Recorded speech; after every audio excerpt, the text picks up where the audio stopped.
Back in 1933, the authorities urged citizens to deposit cash in banks, switch to cheap spreads, and abandon their home gardens. Yet some towns actually punished visible vegetable patches. Homemade cures were dismissed as foolish. But here's the unexpected turn. The households that defied Washington and held on to their elders' secrets ended up thriving. Number 14 on our list got direct pushback from Washington departments, but recent lab tests show it outperforms a store bottle that sets you back $12. Number 3 triggered a chemical process that even today's food scientists can't beat. These 20 methods worked so well that whole industries grew up around erasing them from memory. Industries were built to make you forget. Before we dive in, hit that like button for wins of thought, because what follows might rescue your budget and your pantry. Let's begin the countdown. Number 20, the bacon fat keeper. Every Great Depression kitchen had a tin or glass jar behind the stove, stuffed with drippings from bacon that had been poured through a cloth.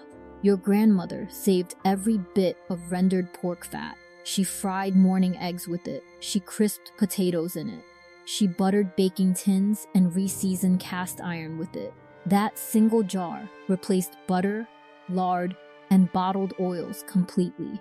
A pound of bacon was roughly 22 cents in 1933. Keeping the fat meant you bought one product and got two uses. The taste it gave to cornbread alone made the effort worthwhile. Then came the post-war era. Vegetable oil giants ran huge ad campaigns claiming animal fat would clog your arteries. Crisco poured millions into convincing homemakers that hydrogenated shortening was the shiny, safe choice. But we later learned those trans fats were far worse than the bacon grease they pushed aside. Meanwhile, your great-grandma's jar stayed on the stovetop, causing zero harm and making every bite better. Some families in the hills and the deep south never quit the habit. They remembered what the rest of America erased. Number 19. Floor sack clothing and curtains. In the Depression, a 50-pound bag of flour was about $1.50, but the real treasure was the bag itself. Makers realized women were repurposing the cotton for clothes and home goods. So brands like Pillsbury and Gold Medal began decorating their sacks with cheerful flower prints. Mothers turned those bags into dresses for little girls, aprons, drapes, pillow covers, and quilts. One sack gave enough cloth for a child's dress. 2 sacks made a woman's blouse. The fabric was tough, got softer with washing, and cost nothing extra. By the mid-1930s, flower companies competed as much on pattern beauty as on flower quality. Women would rummage through stacks at the general store, hunting for matching prints to finish a garment. The government never encouraged this. Textile manufacturers certainly didn't.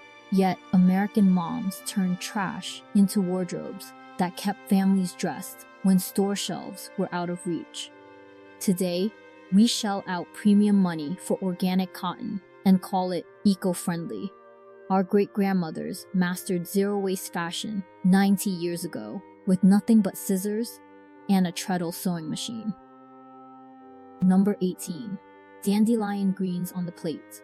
Before the lawn care industry decided dandelions were public enemy number 1, Depression families saw them as free groceries. Women and kids walked fields and roadsides, gathering basket loads of dandelion leaves. Young leaves went into salads. Older leaves were boiled with vinegar and salt pork. Roots were dried, roasted, and ground into a coffee stand-in when real Java was too pricey at 26 cents a pound.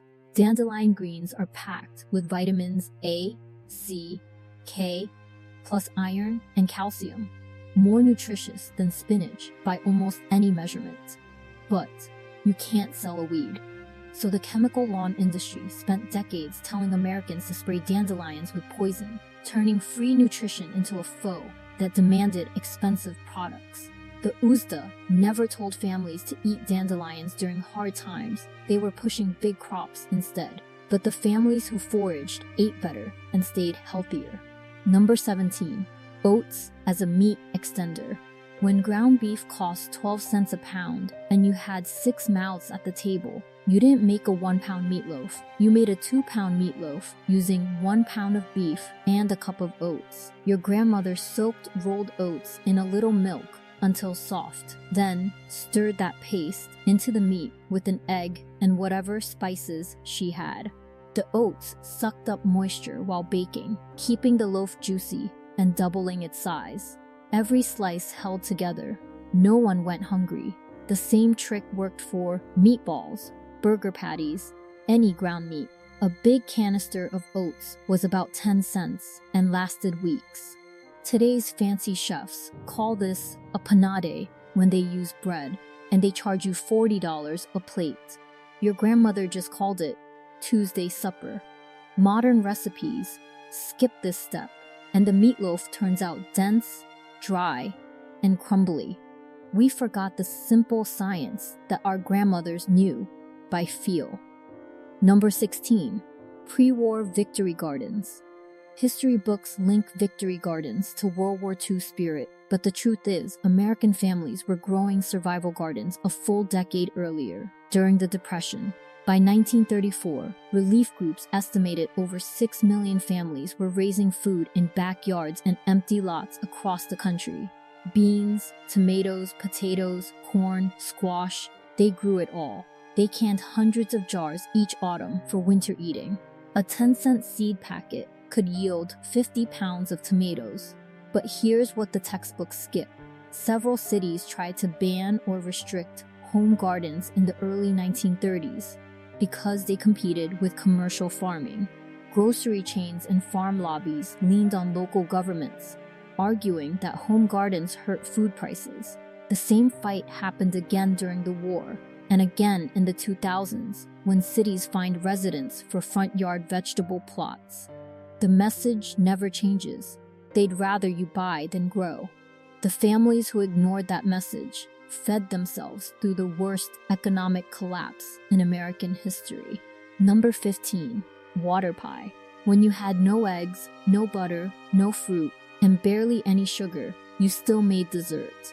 Water pie sounds ridiculous, but it worked. Your grandmother mixed flour, a little sugar, a drop of vanilla, and a dab of butter in a pastry crust, then poured water over the top and baked it. In the oven, something magical happened. The sugar and flour combined with the water to form a custard-like filling that caramelized on the surface. It tasted just like a simple vanilla custard pie. The whole dessert cost a few pennies. Children had no idea they were eating poverty. They thought they were eating pie. This recipe traveled through church cookbooks and community bulletins across the Midwest and the South. No one advertised it. No company could make a profit from it. It was pure inventiveness, born from having next to nothing and refusing to skip Sunday dessert. Water pie has come back on social media lately, and people are shocked that it actually tastes good. Our great-grandmothers weren't shocked at all. They already knew. Number 14. Homemade cleaners from kitchen basics. Depression housewives cleaned entire homes with just 3 items: vinegar, baking soda, and lye soap. White vinegar cut grease and killed germs on counters. Baking soda scrubbed pots, deodorized ice boxes, and shined silver. A bar of homemade lye soap, made from saved cooking fat and wood ash, washed laundry, floors, kids' faces, everything. A gallon of vinegar cost 15 cents and lasted a month. A box of baking soda was a nickel. The modern cleaning industry barely existed during the Depression because nobody needed it. After the war, chemical companies rolled out specialized products for every surface: glass cleaner, tile scrubber, oven degreaser, toilet bowl solution, bathroom disinfectant. Today, the average American household spends over $600 a year on cleaning supplies. University studies over the last decade have confirmed that simple vinegar solutions kill most household bacteria just as well as commercial sprays. The chemistry hasn't changed. Our grandmothers were right. We just got sold an expensive version of what was already in the pantry. Here's where things get truly interesting. During the Depression, Americans discovered something the food industry has spent 9 decades trying to make you forget. Bones are worth more than the meat clinging to them. A soup bone from the butcher cost 2 or 3 cents in 1932. Sometimes the butcher gave them away free. Your grandmother simmered that bone for hours, sometimes days, pulling out every mineral and protein trapped inside. The broth that came off was rich, golden, loaded with collagen and nutrients that kept families healthy when real food was scarce.